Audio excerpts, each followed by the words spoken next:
This region are densely populated and are the centers of trade, commerce and culture.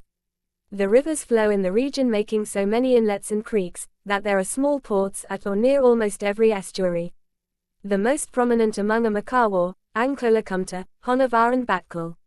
In the southern part of the region, Magalore and Malp at the mouth of the Netravati are prominent ports. The influence of this region on the history of Karnataka is evidenced by the fact that in the early times, it was dominated by the Hindu kingdoms in the interiors, and therefore they served as the headquarters of the Palagas under them. The architectural remains of the Hindus and the Jains at Karkal, Gerusoppa and Nagarabhatikya speak of the grandeur and the glory of the ancient times. The region in the later periods also succumbed to the influence of the Bahmani rulers. The Kanara coastal region owed its economic progress to the numerous ports that provided anchorage to ships of small size. These ports acted as highways to the west and maintained commercial contacts with the outside world, from the days of the Greco-Roman civilization down to the period of the British. These ports facilitated the exchange of ideas by maintaining cultural contacts with Africa, Egypt and later on with Portugal and British. The scenic beauty of the Kanara coast is enchanting and attracts many travelers and tourists. The natural setting in village clearings, the tall coconut trees and the curved snow-white beaches, the thin streams seem to be charmed with beauty. As Ford aptly remarks, nothing more beautiful is seen anywhere in Europe and Asia than the coast of Kanara. The effect is a happy stupor of administration. The nearness to the sea has provided much scope for the development of fisheries. The coast of Kanara has rich coral deposits. The Sahyadri mountain ranges, which run from north to the south, form the backbone of the entire land. These mountains rise 2,000 feet to 3,000 feet above the sea level, and in some places they rise to about more than 8,000 feet. Sahyadri region is well known for its forest wealth. The monsoon rains have fostered the growth of dense evergreen forests, and the most important material that grows here is teak wood. As we proceed from north to south, the forest wealth grows richer and richer. The steep slopes orienting towards the west are mostly bald, and as the region extends to the east the forests get thinner, and deteriorate into small herbs and thin bare trees.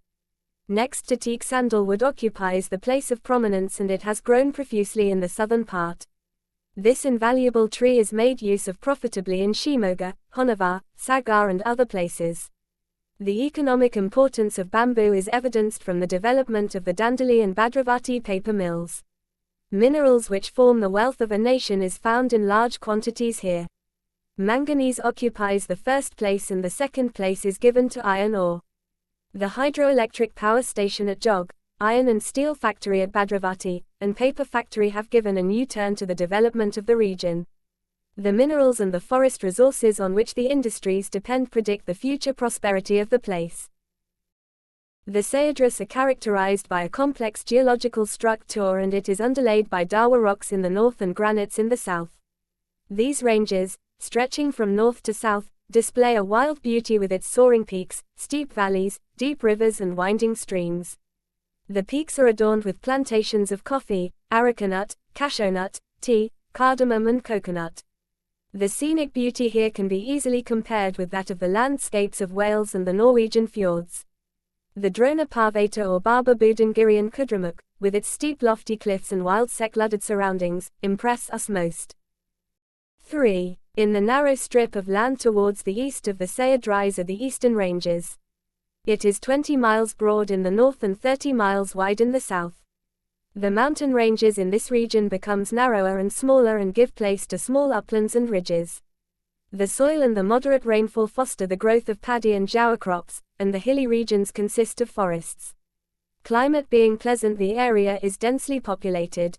Industrial development and transportation facilities have caused the establishment of cities. This region performs functions of linking the Sahyadri ranges with the plateau and of opening contacts with the south through the national highways and railways. Consequently, this region has prospered, and many cities and towns have sprung up as centers of culture and commerce, among which Belgaum, Dawa, Hubli, Harihar, Davangere, Shimoga and others occupy places of prominence. The historical importance of this region cannot also be exaggerated. Halsi in the north, Banavasi, Bellur and Halebid in the center, and Talakad and Punata to the south are striking examples. The geographical location of these places has contributed to their prosperity. This narrow strip of land